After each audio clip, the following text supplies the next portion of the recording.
नमस्कार स्टूडेंट्स, आज अपने करने जा रहे हैं कोर डेटा का लेक्चर नंबर 71 यानी 71वां लेक्चर अपने करने जा रहे हैं। अपना जो टॉपिक चल रहा है उस टॉपिक का नाम है blood vascular system in amphioxus. Blood vascular system in amphioxus. Blood vascular system in amphioxus या ब्रैंकियोस्टोमा का रुधिर परिसंचरण तंत्र, यदि हम उसकी बात करें। टॉपिक का नाम यही अपना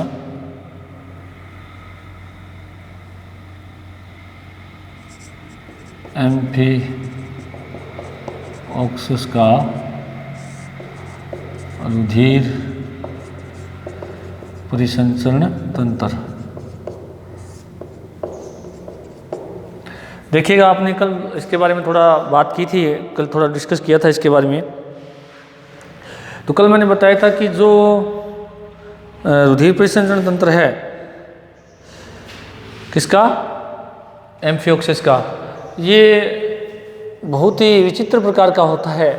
विचित्र मतलब थोड़ा डिफरेंट टाइप का होता है और इसकी कुछ विशेषताएं अपने बात की थी। सबसे पहले विशेषता ये थी कि ये क्लोज टाइप होता है, क्लोज टाइप वैस्कुलर सिस्टम है, वैस्कुलर सिस्टम होता है। दूसरी बात की थी इसके अंदर जो है ब्लड पिगमेंट सेल्स का अभाव होता है, एब्सेंट होती है। उसके अलावा अगला आपको बताया था कि इसका ब्लड जो है केवल पोषक पदार्थ व उत्सर्जी पदार्थों का परिवहन करता है।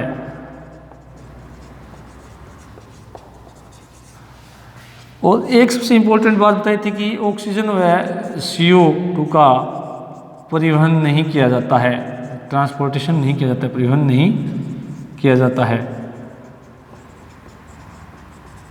ये आपको बताई थी। तो सबसे पहली बात क्लोज टाइप का यानी विकसित प्रकार का है, क्योंकि जो अपने जितने भी कोऑर्डिनेट जनते हैं उन सब के अंदर विकसित प्रकार का मतलब ये हुआ कि इसके अंदर क्लोज टाइप जो सर्कुलेटरी सिस्टम में पाया जाता है, क्लोज टाइप अगर पाया जाएगा तो वो कौन सा है, विकसित प्रकार का है।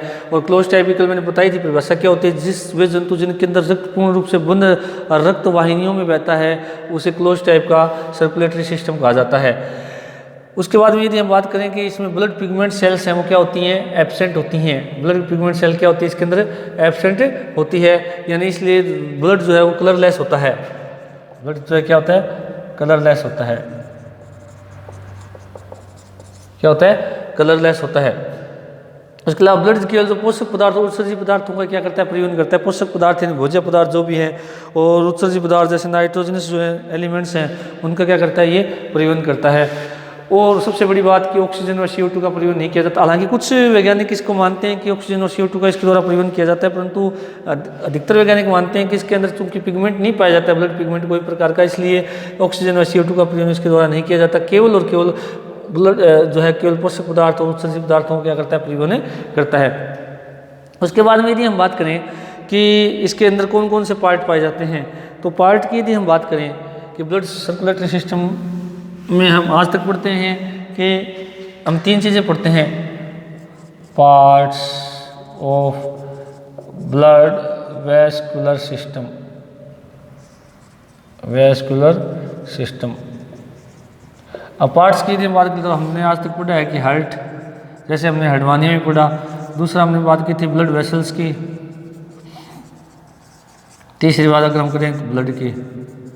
अब देखिएगा हार्ट इसमें क्या होता है, एब्सेंट होता है। ब्लड वेसल्स पाई जाती है जो आर्टरी और वैन के रूप में पाई जाती है। उसके अलावा ब्लड इसके अंदर प्रेजेंट होता ही है जो कि क्या होता है, कलरलेस होता है। ये बात मैंने अभी आपको बताई है। और जो केवल पोषक पदार्थ और उत्सर्जी पदार्थों का परिवहन करता है, ऑक्सीजन और CO2 का परिवहन नहीं करता है। अब देखिएगा कि हार्ट इसके अंदर एब्सेंट है, तो एब्सेंट होने के कारण क्या होता है, फिर भी इसके अंदर ब्लड का फ्लो होता है। उसका रीज़न क्या होता है, इसकी जो ब्लड वेसल्स होती हैं, उन ब्लड वेसल्स की जो दीवारें होती हैं उनके अंदर संकुचन और शीतलन होता है पेशियों की वजह से। इस कारण उनके अंदर रक्त का क्या प्रवाह बना रहता है। और ब्लड वेसल्स आर्टरी और वेन, आर्टरी और वेन जो होती है इसकी वो उच्च कोऑर्डिनेट जो होते हैं उनकी समकक्षी होती हैं, उनकी समानी कार्य करती है। आर्टरी जैसे कह सकते हैं कि शुद्ध रक्त को लेकर जाएगी, वेन जो है वो अशुद्ध रक्त को लेकर के आती है। और ब्लड अपने बात कर चुके हैं, इसके अंदर प्रेजेंट होती है जो कैसा होता है, कलरलेस होता है। अब देखिएगा इसके अंदर अपने हम बात करें कि मैन जो इसकी आर्टरीज कौन कौन सी हैं, क्योंकि इसके अंदर हार्ट नहीं है और ब्लड जो है उसकी हम बात कर चुके हैं। तो इसके अंदर यदि हम बात करें अब कि कौन कौन सी ब्लड वेसल्स पाई जाती है, man blood vessels in amphioxus, man blood vessels in amphioxus, ये कह सकते हैं अपने ब्लड वेस्कुलर सिस्टम का हिस्सा है, वेस्कुलर सिस्टम। अब मैन ब्लड वेसल्स की यदि हम बात करें, अब ब्लड वेसल्स आपको पता लग गया होगा कि चूँकि हम क्लोज टाइप का सर्कुलेटरी सिस्टम पढ़ रहे हैं तो बंद प्रकार के उसके अंदर क्या होगा कि जो रक्त वाहिनियाँ पाई जाती है और वो पूर्णतः रक्त को अपने से बाहर नहीं जाने देती है और पूर्णतः अपने अंदर ही रखती है, इसलिए इसके अंदर क्लोज टाइप का होता है। अब इसके अंदर कौन कौन सी ब्रांचेज होती हैं, सबसे पहले जो है साइनस वेनोसस,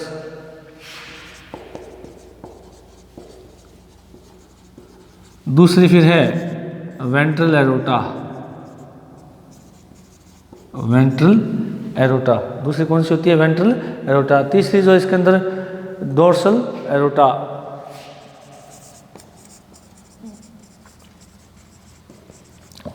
चौथी जो इसके अंदर है वो है सब इंटेस्टाइनल वैन,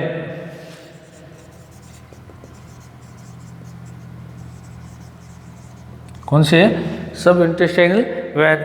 अगली जो इसके अंदर है hepatic portal system,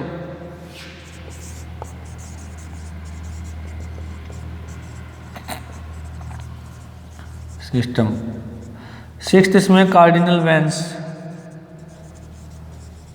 cardinal veins. और जो सेवंथ इसकी है वो है पैराइटल वेंस, कौन सी है, पैराइटल वेन।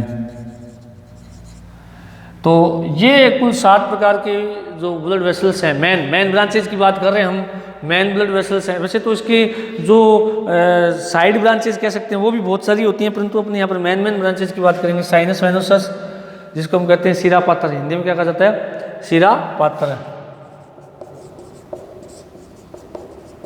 और इसको कहते हैं अधर महाधमनी, इसको क्या कहते हैं, अधर महाधमनी। उसको कहते हैं पृष्ठ महाधमनी,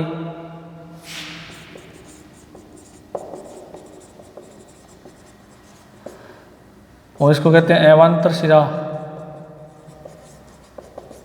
हेपेटिक पोर्टल सिस्टम को यकृत निवाहिका तंत्र,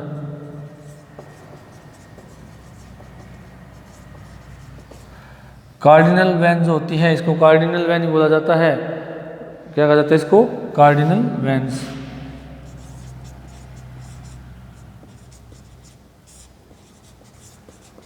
और इनको कहा जाता है पार्श्व शिराएं।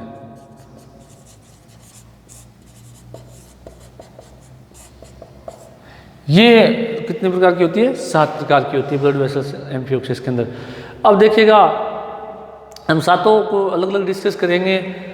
वैसे आपको बता देता हूँ कि मैं बार बार जैसे क्लास में भी बताया है पहले फर्स्ट ईयर में, और अभी फिर मैं बताता हूँ कि जो हमारी नर्व और जो ब्लड वेसल्स होती हैं वो मोस्टली बॉडी के जिस एरिया में पाई जाती है उस एरिया के हिसाब से उसका नाम रखा होता है। जैसे डोर्सल एरोटा है, वेंट्रल एरोटा है, पैराइटल वेन है, सब इंटेस्टाइनल है। तो अब इनके अंदर क्या होता है कि ये जो नाम है वो उनकी किस पोजीशन में वो पाई जाती है उस पोजीशन के आधार से इसके क्या रखे गए, नाम रखे गए हैं। अब देखिएगा सबसे पहले हम बात करते हैं साइनस वेनोसस की। अब साइनस वेनोसस क्या होता है, एक पतली भित्ति वाला कक्ष होता है। क्या होता है ये कि पतली भित्ति वाला क्या होता है, कक्ष होता है, और जो कि अपने मिडगट डाइवर्टिकुलम की बात की थी उसके ठीक नीचे पाया जाता है। मिडगट डाइवर्टिकुलम का क्या होता है, ठीक नीचे होता है। और ये साइनस वेनोसस क्या करता है, ये जितने भी शरीर के भाग होते हैं, जितने भी शरीर के जो अंग हैं, उन सभी अंगों से जितनी भी शिराएं हैं वो अशुद्ध रक्त लेकर के कहाँ पर आती है, इसी साइनस वेनोसस के अंदर लेकर के आती है। तो साइनस वेनोसस की पोजीशन क्या है, ये कहाँ पाया जाता है, जो फेरिंक्स है, और फेरिंक्स से आगे हमने बात की थी मिडगट डाइवर्टिकुलम, उसके ठीक क्या होता है, नीचे स्थित होता है, पतली भित्ति वाला कक्ष होता है, संकुचनशीलता इसमें पाई जाती है। और ये शरीर की जितने भी भाग है, जितने भी अंग हैं, वहाँ से जितनी भी शिराएं आती है वो सारा सारा अशुद्ध रक्त शिरा पात्र के अंदर या साइनस वेनोसस के अंदर क्या करता है, इकट्ठा करता है। दूसरा भाग कौन सा होता है इसका, वेंट्रल एरोटा। वेंट्रल एरोटा की यदि हम बात करें तो वेंट्रल एरोटा जो होता है ये आपको क्लियर हो रहा है, अधर महाधमनी। अधर महाधमनी कौन सी स्थिति पर होती है, अधर सतह पर होती है, और ये जो अपनी फेरिंक्स जो होती है उसके ठीक क्या होती है, नीचे स्थित होती है। और फेरिंक्स में आपको मैं बता देता हूँ कि ये साइनस वेनोसस से निकलती है, और साइनस वेनोसस से निकलने के बाद में क्या होता है कि ये अग्र सिरे की ओर चलती है। और उसके अलावा मैं आपको बताता हूँ कि ये फेरिंक्स की जो दीवार होती है उस दीवार के मिड वेंट्रल पोजीशन पर एक सब एंडोस्टाइलर सिलोम या खांच पाई जाती है। तो सब उस एंडोस्टाइलर सिलोम के अंदर ये स्थित होती है, कौन सी, एरोटा, वेंट्रल एरोटा। तो कहाँ पोजीशन है इसकी, फेरिंक्स के ठीक नीचे मिड वेंट्रल, जैसे अपने फेरिंक्स बनाई थी अगर आपको याद है तो फेरिंक्स की इस पोजीशन के अंदर यहाँ पर सब एंडोस्टाइल ग्रुप पाई जाती है। क्या पाई जाती है, सब एंडोस्टाइल ग्रुप। और इस सब एंडोस्टाइल ग्रुप के अंदर क्या स्थित होती है, ये वेंट्रल एरोटा स्थित होती है, इसलिए इसको सब एंडोस्टाइलर एरोटा भी कहा जा सकता है।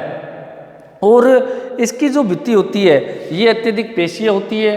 पेशीय होने के कारण इसके अंदर जो रक्त है उसका प्रवाह बहुत तेज होता है, क्योंकि इसके अंदर बार बार संकुचन और शीतलन की घटना होती रहती है। अब वेंट्रल एरोटा मैंने बताया कि ये साइनस वेनोसस से निकलती है, निकल करके जो शरीर का अग्र सिरा होता है, अग्र सिरा कौन सा, रोस्ट्रम में तुंड वाला भाग कह दें या मुख वाला भाग कह दें या अग्र सिरा कह दें, उसकी ओर जाती है।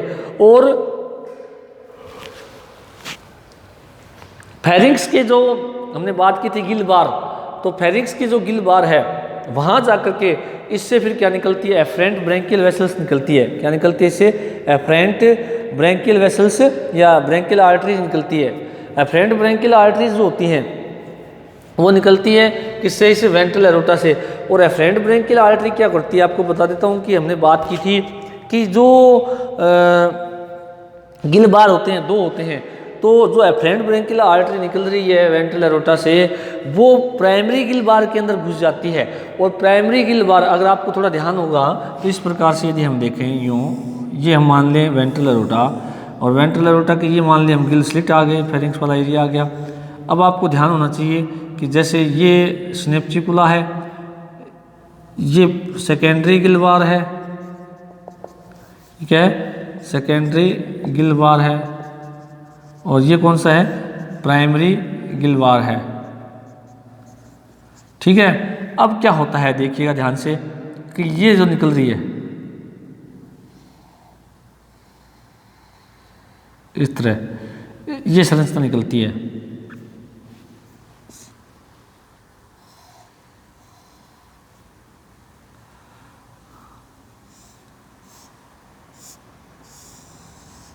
इस तरह की संरचना निकलती है, देखिएगा ध्यान से। तो ये वेंट्रल एरोटा होगी, ये यहाँ एक फुली संरचना होती है, इसको कहते हैं बल्बिलस। बल्बिलस पेशीय संरचना होती है जो रक्त का दाब बार बार बनाए रखती है। इसको कहा जाता है एफरेंट ब्रैंकियल आर्टरी। इसको क्या कहा जाता है, efferent branchial artery. Efferent branchial artery देखिए कहाँ घुस गई, ये गिल स्लिट्स होते हैं, आपको ध्यान नहीं, ये क्या गिल स्लिट्स है। तो एफरेंट ब्रैंकियल आर्टरी जस्ट कहाँ घुसती है, ये कौन सा एरिया हो गया, प्राइमरी गिल बार वाला हो गया। आपको ध्यान होना चाहिए, प्राइमरी गिल बार है। प्राइमरी गिल बार के अंदर जो घुसती है वेसल या आर्टरी, वो कौन सी होती है, एफरेंट ब्रैंकियल आर्टरी घुस गई। एफरेंट ब्रैंकियल आर्टरी, अब आपको ध्यान होना चाहिए, ये सेकेंडरी गिल बार है, ये प्राइमरी गिल बार है। सेकेंडरी और प्राइमरी गिल बार जो होते हैं वो सिनेप्सिकुला से जुड़े रहते हैं। अब क्या होगा कि उस सिनेप्सिकुला के अंदर एक ट्रांसवर्स वेसल होती है, कौन सी होती है, ट्रांसवर्स वेसल। ट्रांसवर्स वेसल क्या करती है, प्राइमरी गिल बार और सेकेंडरी गिल बार की जो एफरेंट ब्रैंकियल आर्टरी, उन दोनों को आपस में जोड़े हुए रखती है। देखो दिख रहा है ना, ये रहा, ये एफरेंट ब्रैंकियल आर्टरी किसकी है, प्राइमरी गिल बार की। ये एफरेंट ब्रैंकियल आर्टरी किसकी है, सेकेंडरी गिल बार की। इन दोनों को जोड़ने वाली ये ट्रांसवर्स वेसल होती है, और जो कि सिनेप्सिकुला के अंदर स्थित होती है। अब देखिएगा क्या होता है, कि ये वेंट्रल एरोटा है। वेंट्रल एरोटा जैसे ही एफरेंट ब्रेंकियल आर्टरी में खुलती है तो वहाँ पर एक फुली हुई संरचना होती है, उसको कहते हैं बल्बिलस। बल्बिलस के अंदर पेशियाँ पाई जाती है जो क्या करती है, बार बार इसको बल्बिलस को संकुचित और शिथिल करती है, जिससे जो रक्त है वो बार बार कहाँ जाता है, तेजी से प्रवाहित होता रहता है ऊपर की ओर एफरेंट के अंदर। अब क्या होगा कि एफरेंट आगे की ओर ये जो शाखा है इसको कहते हैं एफरेंट ब्रेंकियल आर्टरी। इसको क्या कहा जाता है, एफरेंट ब्रेंकियल आर्टरी। ये भी एफरेंट ब्रेंकियल आर्टरी है। ये प्राइमरी गिल्बार की एफरेंट ब्रेंकियल आर्टरी, ये सेकेंडरी गिल्बार की एफरेंट ब्रेंकियल आर्टरी है। यानी कि वेंट्रल एरोटा से जो ब्रांच रक्त को प्राइमरी और सेकेंडरी गिल्बार तक लेके जाती है उसे एफरेंट ब्रेंकियल आर्टरी कहते हैं, और जो ब्रांच रक्त को प्राइमरी और सेकेंडरी गिल्बार से इफरेंट ये डोर्सल एरोटा आ गया, ये कौन सा है, डोर्सल एरोटा। तो डोर्सल एरोटा तक लेके जाती है, उनको क्या कहा जाता है, एफरेंट ब्रेंकियल आर्टरी। थोड़ा सा ध्यान से सुनिएगा, एफरेंट ब्रेंकियल आर्टरी और इफरेंट ब्रेंकियल आर्टरी में क्या अंतर है कि वेंट्रल एरोटा जो कि वेंट्रल पोजीशन पे पाई जाती है, डोर्सल एरोटा जो कि डोर्सल पोजीशन पे पाई जाती है। वेंट्रल एरोटा फेरिंक्स के ठीक नीचे सब एंडोस्टाइलर ग्रूव में पाई जाती है, जबकि जो अपने डोर्सल एरोटा होती है ये फेरिंक्स के ठीक ऊपर और नोटोकॉर्ड के ठीक क्या होती है, नीचे स्थित होती है। अब देखिएगा कि ये दोनों आपस में जुड़ी रहती हैं, डोर्सल एरोटा और वेंट्रल एरोटा आपस में जुड़ी होती है, तो जोड़ने वाली कौन होती है, एफरेंट ब्रेंकियल आर्टरी और इफरेंट ब्रेंकियल आर्टरी। अब एफरेंट ब्रेंकियल आर्टरी की क्या डेफिनेशन होती है, वो ब्लड वेसल जो रक्त को वेंट्रल एरोटा से प्राइमरी गिल्बार और सेकेंडरी गिल्बार तक लेके जाती है उसको एफरेंट ब्रेंकियल आर्टरी कहा जाता है, और जो आर्टरीज रक्त को प्राइमरी और सेकेंडरी गिल्बार से डोर्सल एरोटा की ओर लेके जाती है उसे इफरेंट ब्रेंकियल आर्टरी कहा जाता है। तो इस प्रकार से एफरेंट ब्रेंकियल आर्टरी और इफरेंट ब्रेंकियल आर्टरी दोनों वेंट्रल एरोटा और डोर्सल एरोटा को जोड़े रखती है। अब होता क्या है कि जो रक्त वेंट्रल एरोटा से प्राइमरी गिल्बार और सेकेंडरी गिल्बार में आ गया वो फिर डोर्सल एरोटा में जाता है, तो ये जो शाखाएं आपको दिख रही है एफरेंट ब्रेंकियल आर्टरी और इफरेंट ब्रेंकियल आर्टरी की, ये जितने भी गिल्बार होंगे उतनी ही एफरेंट ब्रेंकियल आर्टरी और इफरेंट ब्रेंकियल आर्टरी पाई जाती है, जितने ही गिल्बार होंगे। चाहे हमने बात की थी कि गिल स्लिट्स 150 से 200 जोड़ी होती हैं, तो इसका मतलब उनके दोनों ओर क्या होते हैं, प्राइमरी गिल्बार और सेकेंडरी गिल्बार पाए जाते हैं, और प्रत्येक गिल्बार के अंदर क्या होता है कि एफरेंट ब्रेंकियल आर्टरी और इफरेंट ब्रेंकियल आर्टरी पाई जाती है। हालांकि मैं आपको बता देता हूं कि वेंट्रल एरोटा से जो एफरेंट ब्रेंकियल आर्टरी है वो प्राइमरी गिल्बार में प्रवेश करती है, और प्राइमरी गिल्बार से फिर एक ट्रांसवर्स वेसल निकलती है, वो ट्रांसवर्स वेसल उसको सेकेंडरी गिल्बार की आर्टरी से क्या करती है, जोड़े हुए रखती है। अब देखिएगा, तो वेंट्रल एरोटा की बात आपको समझ में आ गई होगी कि वेंट्रल एरोटा जो है ये क्या है कि वेंट्रल पोजीशन पे पाई जाती है, और ये सब एंडोस्टाइलर ग्रुप जो कि फेरिंक्स के ठीक नीचे पाई जाती है उसके अंदर स्थित होने के कारण इसको सब एंडोस्टाइलर एरोटा भी कहा जाता है या वेसल भी कहा जाता है। और सब एंडोस्टाइलर जो वेसल होती है वो फेरिंक्स के प्राइमरी गिल्बार के पास जाकर के एफरेंट ब्रेंकियल आर्टरी का क्या करती है, निर्माण करती है, और एफरेंट ब्रेंकियल आर्टरी जो होती है आगे ट्रांसवर्स की सहायता से सेकेंडरी गिल्बार में चली जाती है, और फिर आगे गिल स्लिट से इफरेंट ब्रेंकियल आर्टरी से निकलती है। अब देखिएगा वेंट्रल एरोटा के अंदर जो रक्त का प्रवाह होता है वो कहाँ होता है, पीछे से आगे की ओर होता है, यानी टेल से लेकर के एंटीरियर पार्ट जो माउथ वाला पार्ट है उसकी ओर होता है। उसके अलावा मैं एक बात और बता देता हूँ कि जैसे ही ये efferent branchial artery ventral aorta में खुलती है, कहाँ खुलती है, जैसे ही efferent branchial artery dorsal aorta में खुलती है, जैसे ही efferent branchial artery dorsal aorta में खुलती है तो वहाँ पर क्या होता है कि एक फुली हुई संरचना फिर पाई जाती है जिसको ग्लोमेरुलस कहते हैं। क्या कहते हैं, ग्लोमेरुलस कहते हैं।